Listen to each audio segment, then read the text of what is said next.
Good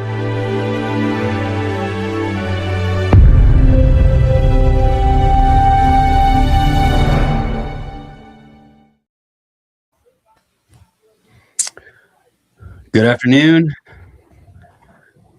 There we go. We're up. We're up. We're running. Are we live? We're live. It's a late lunch today. We're working on, I think, Mountain Time by now. Yeah. Was it Central Time a little bit ago? No, it's Mountain Time. Isn't that the way that real estate goes, though, buddy? Yeah. We've got a plan of when we want to go on, but then we have things come up. I'm over here stuffing envelopes and sending out mail for a redevelopment project that we've got, and just needed to get it done. So sometimes we just got to get our hands dirty and make it happen. Tell me about that a little bit. So your redevelopment project. So we're taking a property from commercial intensive, which is a commercial zoning, to building or no, it's actually it was already demoed. I got the lot vacant, and so I wanted to build some residential properties there. So now I'm able to get it a substantial use change from commercial to residential, so that I can build some homes. But what happens is you've got a public notice, and you've got to get a list of all of your neighbors around, and you got to send them mail. It's got to be certified. You got to go to the post office. You got to get some signs put up. This has to go through an application process. And there's a lot that goes along with it. What happens if they like rise up against you? It can then go in front of the special magistrate and the council down there in downtown. You got to fight it. You got to put your boxing gloves on. Do you get the purple boxing gloves? But yeah. So it's fun. Is there a world that you don't get this done, and you're just holding this for whatever? No, I mean, I can still build commercial. I just feel like the use of that property is better residential. So that's what I'm going to shoot for. Worst case, if I have to, I'll build a residential storage facility or something there, or a commercial. Something commercial. We can even go mixed use. They just increase the height in that area. Okay. So yeah, I mean, there's a couple different options. We explored some medical potentially. It just costs more. It takes longer. I know residential, and I like that area right there for residential. So let's see. But what's going on with you, James? What's going on in your world, man? It's been a week, man. It's been a great week, actually. We've got some new agents that have come on board at Investcore Realty, and awesome training them and getting them up to speed. Some brand new agents, which is fantastic. Slide over to your right a little bit. Let's get you back in there. There you go. But getting them up to speed, and did a training yesterday where it was how to submit a wholesale deal from start to finish. We talked about identifying the property, obviously first having your list of buyers, which is great. Now, you can find a property without a list of buyers. It's just harder to dispo it. But if you have buyers that you know what they want, you're hunting for what you want or what they want. And so, talking about list of buyers, finding the deal, underwriting the deal, scoping, comping, all that stuff. And then actually I went through the whole getting the offer drafted and submitted. So that was good. I think there's awesome, man. Yeah, really good. Really good. Yeah, give me a win that you had this week. And I love our event on Wednesday. Every month we do a Magnolia meetup, and I'm one of the sponsors. And alongside with Ben Smith, we've been able to help him grow that. We did our last year's 2-day summit, which was fantastic. We're already locked in the books for an October event, another 2-day event. But we had standing room. Basically, people were standing up, man. That's really cool. I love that we're outgrowing that room. So hopefully we can move into a bigger room, but just adding value. Yeah, that was fantastic. Adding value. What did you think of it? So we, me and some of the Investcore team, we were there. We knew that you were speaking, so we came out. We tried to come out pretty strong to support, and it was fantastic. Our team met about an hour early before the networking for the event started, which was nice. So we got to sit down and socialize, and have a drink and get a bite to eat, and just kind of connect, which outside of work, which is great, right? And then we moved into the networking. Fix the camera. There you go. And then we moved into the networking for the event, which was fantastic. I've been attending for, I don't even know, I guess maybe 8 months or 9 months to this event, which, I've always gotten a lot of great value out of it. And so when I found out you were speaking with Ben, it was a no-brainer to really push to get the team there and make a day of it. So. No, it's really cool, man. Like, listen, we do this because it's not what you know, it's who you know. I really believe that. Like, you've got to meet more people. You've got to get out there and network. And we try to add value to all the folks that come out to learn something new, take something with them. But then at the end of the day, hey, what we do at the beginning, like you saw, everybody introduces themselves. Everybody knows who's in the room. And so I'm an investor and I need deals. Well, there's 3 wholesalers that I just identified themselves that said they had deals. I need money. There's 4 or 5 lenders in the room. Oh yeah, yeah. Tons of opportunities. If you have a to meet need, people. there's somebody that can fill it for sure. And what I was sharing, obviously, on this event was a little bit about our education and things we do, and then we also mentioned like the GTAR stuff, man. Like that's the new Suncoast training that we're going to be doing for all the agents. So why don't you talk a little bit about that? Yeah. So we'll show them how to get to it. Star Suncoast Tampa Association of Realtors has asked Carlos and I to do an 8-month series once a month. It's in person, and then we switch from Clearwater to Tampa offices, and it's essentially real estate investment mastery for realtors. And so Carlos does a great job of training, aspiring investors, but I know that there's a need for realtors because I talk to agents all the time that have no idea anything about the investment side of real estate. And so there was a big need for it. We got in conversation with the board. They wanted it immediately, for us to put together a training series. So real quick, just want to show you guys how to get there. So TampaRealtors.org, and they're starting to merge websites because, our board's merged, but very simply under education, upcoming classes, and here's the calendar, and it's April 14th is our first session. And so here's our class, Investment Real Estate Mastery Series, the investor, let me click into it. So this is the first class name, Investment Real Estate Mastery Series, the investor from the agent. And so this session, how average agents can become power players by learning, acting, and working with legit real estate investors. You understand most agents have a bad taste in their mouths regarding working with investors. Yeah. Every single agent I talk to is like, investors, they're slimy. I don't like them. However, meeting one investor changed my career 14 years ago or 10 years ago, whenever we met. Yeah. And so I really preach that. I really believe in that. And I was just telling my team yesterday that literally when you're cultivating those relationships and meeting investors, understanding what their business is, because some play as investors, but they're just wholesalers, which it's great. Let's know every wholesaler we can because they might have a deal that we have a buyer for, right? So JVing opportunities there. But unless you vet out and understand an investor's actual business, you have no idea who they are or how they can impact your business and your life. And if you don't take the time to vet it out, how many opportunities have you missed? And so I was talking to one of our newer agents yesterday, and he's like, I have the hardest time, talking to investors. I can find the deals, but I never have buyers. And I'm like, and he has a VA that does all his cold calling. And I'm like, look, have your VA do all the cold calling. You're in charge of investor relations. That's what you do now. He's like, okay. So we went through scripts and how to talk to investors and understanding the lingo and how to, specific questions to really get to the bottom of what an investor's business is. And so he's like on this, he's flying high now. He's like, great, I'm in, next week I'll have 5 that I know personally, from conversations. I'm like, awesome. But coming back to this class, there's a big need for realtors to understand how to work with investors. And this class, they're not going to have all the titles here, but we start April 14th in Clearwater, and then we jump back and forth. It's on a Tuesday. It's either the second or third Tuesday of each month, and we jump back and forth between Clearwater and Tampa, and we walk through why it's important to work with investors, how to vet out investors, underwriting deal. We go literally through step by step. Strategy, all of it. Risk management with your contractors. We get into the nitty gritty in this class, and it's going to be in person. Carlos and I will both be at every session, and it's going to be powerful. Yeah. So if you're an agent in the Tampa Bay area and you're part of Star, it's free. Sign up, show up, and learn. Yeah, no, that's so good, man. I think we're going to be able to add a lot of value to the agents out there who want and need to work with. And I like what you said. There are a lot of slimy investors out there for sure. But let's get you the education that you need so you can identify and not waste your time with those slimy investors. You'll be able to know.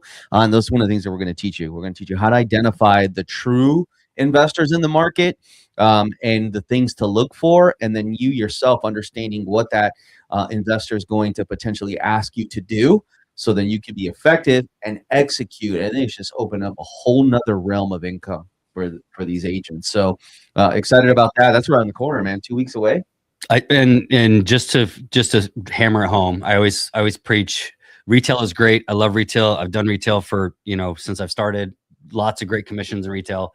But when you have a retail client that buys one home every 5 to 7 years, and you can find investors that buy 3 to 5 homes a month, it's a different mentality of a business of essentially creating commissions, creating closings. I can go out there and create a closing. I can talk to an investor, see what he wants. I'll go find the deal, piece the puzzle together, and create a commission.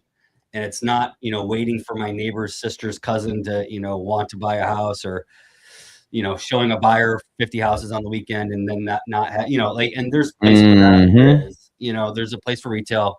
But at the end of the day, if that's all unless you're like some massive marketer, some mega marketing agent that has lead flow consistently, then retail is probably good for you. But if you don't, you can create commissions with investors. And so understanding that game is crucial, obviously. Well, especially in a turning market, right? If you see a market that's slowing down, buyers aren't able to qualify, prices are too high. There's uncertainty right now. This week, I saw something a few days ago because of rates going up. I know. Because of everything going on in the country and around the world. 6.5. Showing stopped. Oh yeah, like people stop looking. Mortgage applications declined drastically. It grinded to a halt real quick. And that's retail. But then again, that affects investors as well, because we've got houses out there that are on the market. So it's like we just have to anticipate, but we're buying them right to the point where I can refi if I need to. Yeah. If something like this happens and it stays this way and I can't sell these properties, well, then I pull the trigger, refi, and get out there and buy more, because as the market shifts, if it gets tough and it becomes a even stronger buyer's market, what does that mean for an investor? Well, you have to buy right. You have to buy better deals, though. You can buy cheaper deals, though. You have to buy better, there's pain in the market. So always opportunity. It's shifting hands, though, and that's what we teach you, how to identify and who to go to when the market shifts. So that's going to be a really, really cool class. I'm excited about. And shameless plug: if your broker's not teaching this stuff, might be with the wrong broker. That's it. You need to go to James Roy and this. Oh no, that's the old one. That's the old one. InvestCore Realty. I'm just messing with you. Yeah. All right. So that's a lot of pitch for us. Something just flashed across the TV. We have the TV on here, and I was about to bring that up. I wanted to bring it up. Jury finds Meta and Google negligent in social media harms trial. Now, I was following this a little bit last week, and there's probably going to be strong different opinions on this, right? So like I have a 19-year-old kid that I'm not going to go too much into it, but scrolling is a thing of our day, right? Doom scrolling happens a lot. And so it's a constant battle that we fight. And, we bring up the phone, like, hey, put your phone away, be present, this and that. And so it's interesting to see that and especially in California jury on Wednesday, found Meta and Google were to blame for the depression and anxiety of a woman who compulsively used social media as a small child. This is a while ago, and it awarded her $6 million in a rare verdict, holding Silicon Valley accountable for its role in fueling a youth mental health crisis. And so, one hand you have, yes, it's a problem, right? But the other hand is you should control your own actions. So like, how do you feel about this? Like, what are your thoughts? You have 2 teenage daughters. What is their social media right? They don't have social media right now because they're under 18, right? I feel like in society today, and it could be at 17, they have to show a certain level of maturity to be able to handle what social media is going to throw at you. Because not only is it time consuming, it can be addictive, but it can also be, very misleading.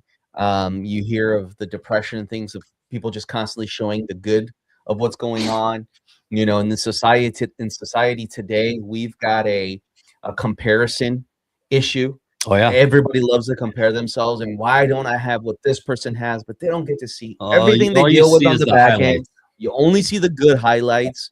It's very rare that people are putting bad stuff online and in their feeds. So they've got to know that, hey, what I'm looking at is not real. And with AI, like What I'm most looking at videos you is see aren't not real. real, and let me utilize it as a tool. We use social media Business. for business and for benefit, and I love social media. Now, that also comes to accountability. Listen, if we're signing on to these apps, we've got to have the discipline to say, I'm not going to scroll or doom scroll or spend all of my waking hours on there because I know the negative effects that it could have. So, well, I agree that there are negative effects of social media, but I also believe there's so many positives. And as a society, as individuals, we need to hold ourselves, accountable for how much use we have on these platforms. It's not their fault; they've created it. There's benefits, and yes, just like with a lot of other things, there's a lot of negatives that go along with it. Man. But man, we've got to be more responsible, and it almost, and we've talked about this, James, but there's this sense of entitlement. Oh yeah. Like, because I didn't do what was right, you owe me something. Well, wait a minute, how is that right? To me, I don't know. That doesn't make sense. No, it's not. I mean, you have to have your own responsibility and accountability. I mean, that's what I mean. But also, if you're looking at this, if she was a young girl, right? Where were the parents? What role are the parents How playing? old was the girl? It doesn't say. Yeah. As a small child. So why would you let your small child where's get the parents at? Oh, boy? Where's the parents at? Because No accountability, what's the guy that just shot and killed somebody, and his dad gave him the gun, and his dad is going to prison. Like the accountability of the parent, Yeah, for allowing it to happen. So like, where's the accountability of the parents here? But like we have, we've held.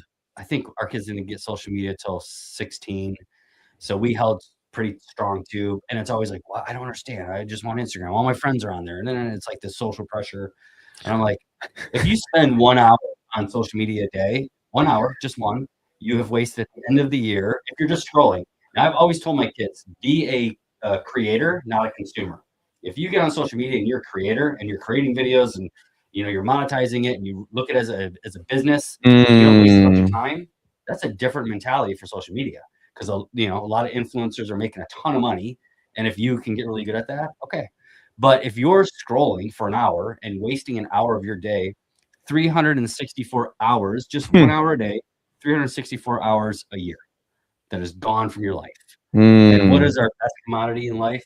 Time. And so, like, trying to help a 19-year-old and an 18-year-old understand that is really tough because I'm just sitting here anyway doing nothing. Well, actually, you own a business. My 19-year-old owns a detailing business. You own a business. What are you doing marketing right now? Like, are you doing your business cards like you said you're going to do? Like, there's all these things that he says. There's always something productive we could be doing. And so, anyways, rant over. But this is wild, man. It's tough, man. I don't know whatever side of it you guys fall on, but I just feel like this is now a slippery slope. What are they? Anybody's going to be able to say, "Oh, I'm depressed." Now? But are they going to like change the platforms to not allow kids on? I think that's a great idea. It'd be interesting to see. But again, I was like, well, then it's not up to me. Now it's the platform says it, sweetheart. Sorry. Yeah, no, but again, so here's what I've told my kids, right? When they've said the same thing, I sit them down and I educate them to the benefits, and then obviously the downside of social media. My kids have helped me post videos and do stuff for social media, so they understand what the benefits are.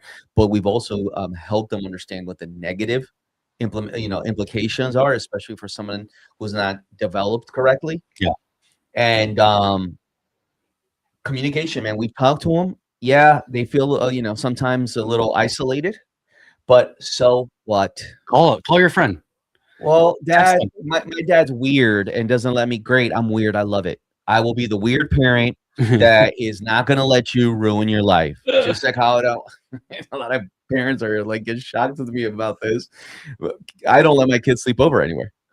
We have the same rule. Dad, but I really nope. I do not The care only because the only time we do it is if it's a cousin, if it's family. But we don't do it if it's I'm very and yes, family, but it's got to be very selective. And for me, it's like I might know the parents, but uh, uncle might be staying there that weekend, yeah. or grandpa might, and we just don't know. And yes, it could be a little overprotective, but I rather that happen than my child be faced with an issue later on in life. So it just comes about setting up guardrails. So let's talk about guardrails real quick, James, and then we'll be done with this and we'll get back to real estate. What are guardrails supposed to do? Keep you in the lane.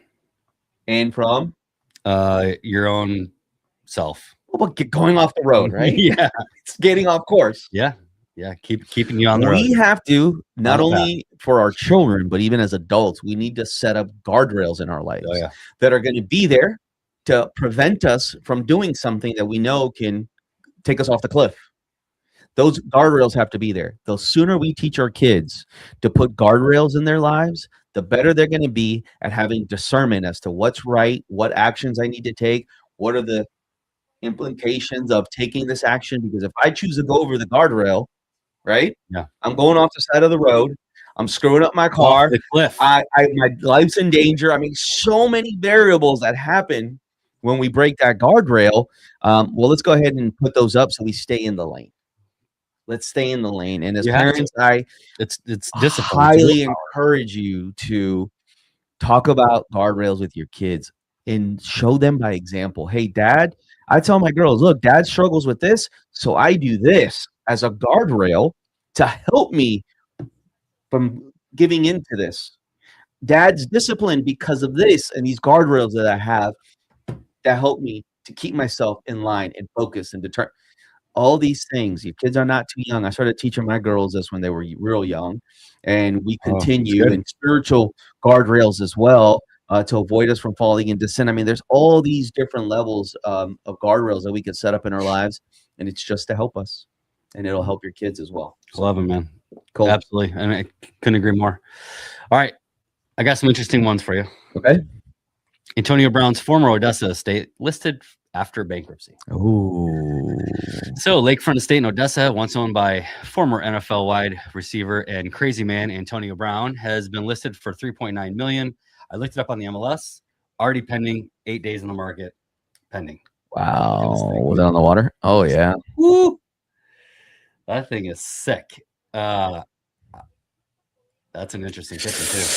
I don't know about those cabinets, but But it's a beautiful house, man. Overall, yeah, like, oh yeah, great location in Odessa. Is it on the lake? Yeah.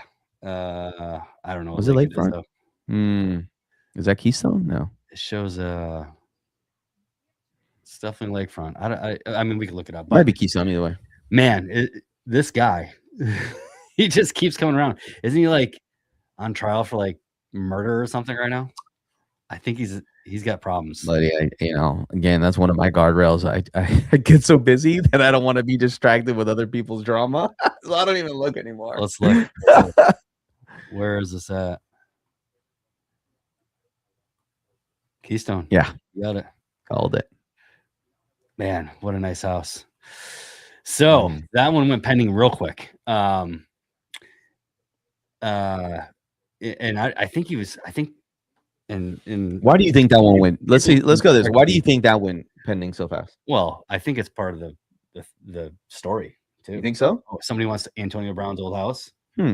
Just to have a little piece of history of this crazy guy. I'm gonna say Tom Brady lived at my next flip that I do. See if that helps him move faster. Yeah, I'm sure it would. No, yeah, that could be it. But also, I mean, that's the one thing that's so interesting to see in our area and in our market is that these higher priced homes are moving. This 9,300 square feet, man. Yeah, these higher priced luxury homes, James, are moving in our area. Speaking of that, Pendry Tampa lists a $45 million penthouse. Testing the luxury market. So Pendry Residences Tampa has introduced, this is March 19th, so not that long ago. I actually tried to pull it up on the MLS. It's not on the MLS, so I don't know if it's like the whole top of the building. Yep. Wow. It is a branded residential tower on Tampa's waterfront. $45 million. You don't even see $45 million penthouses in Miami. It's Maybe insane. in New York. I mean, that's got to be up there with some of the highest priced penthouses in the country. The I almost unit want to see what that enters really a narrow is. segment of the housing market, often referred to as trophy residential property. It is the top, like it's a big tower, and it's the very top, the model, unit of this building. It's Sold. I want to buy it. I tried to Can find you it. give me some Monopoly money? Like, yeah, I tried to find it. I couldn't find it. So I don't know if it's off market now or if it was listed. I don't know. Are they just commercial testing broker. it? Maybe because is this building even built yet? No, right? So it's pre-construction. No, this is.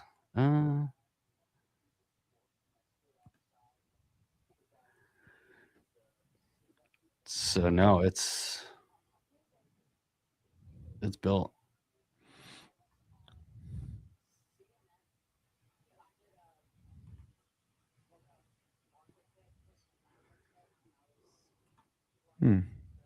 It's built. It is built or it's coming? I can't I tell. think it's coming. They look sweet.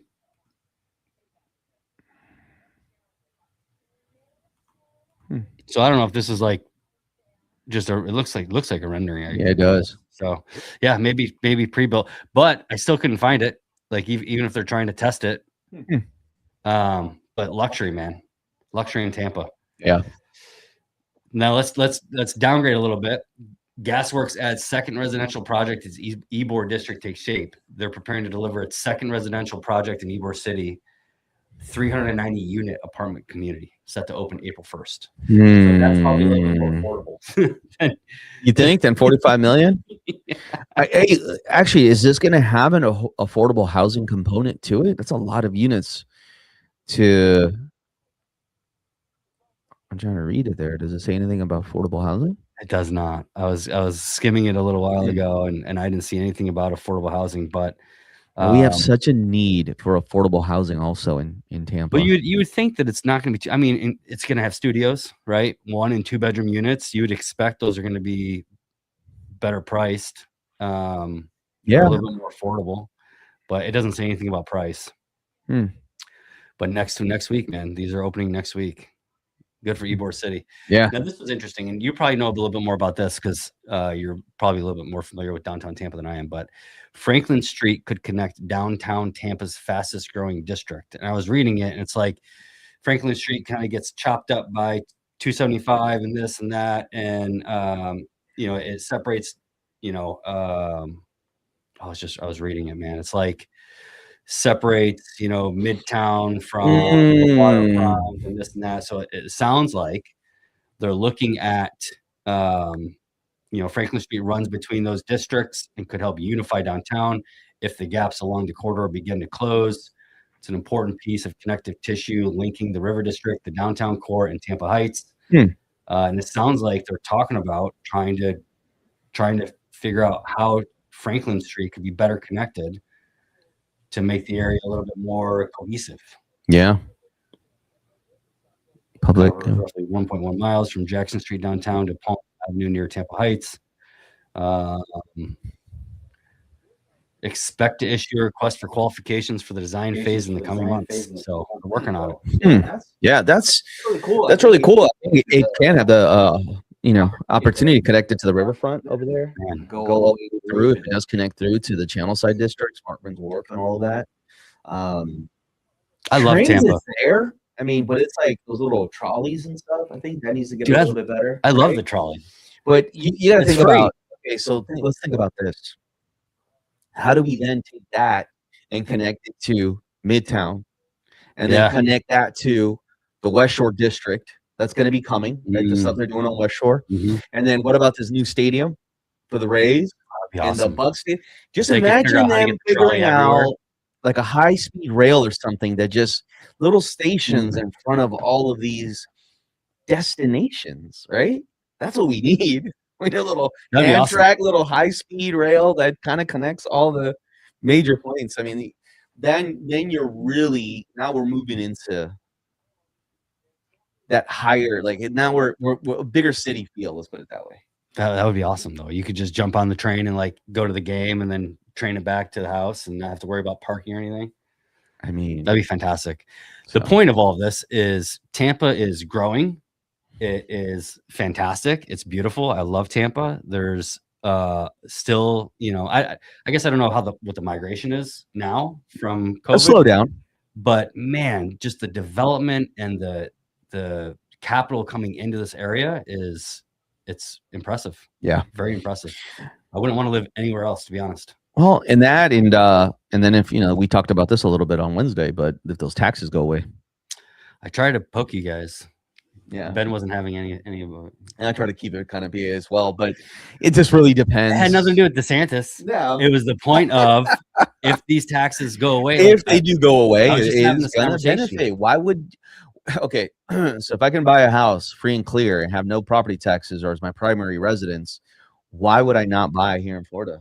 Perfect. So I'm glad you said that. So as a buyer, if these taxes go away and I can afford a $700,000 house now, right?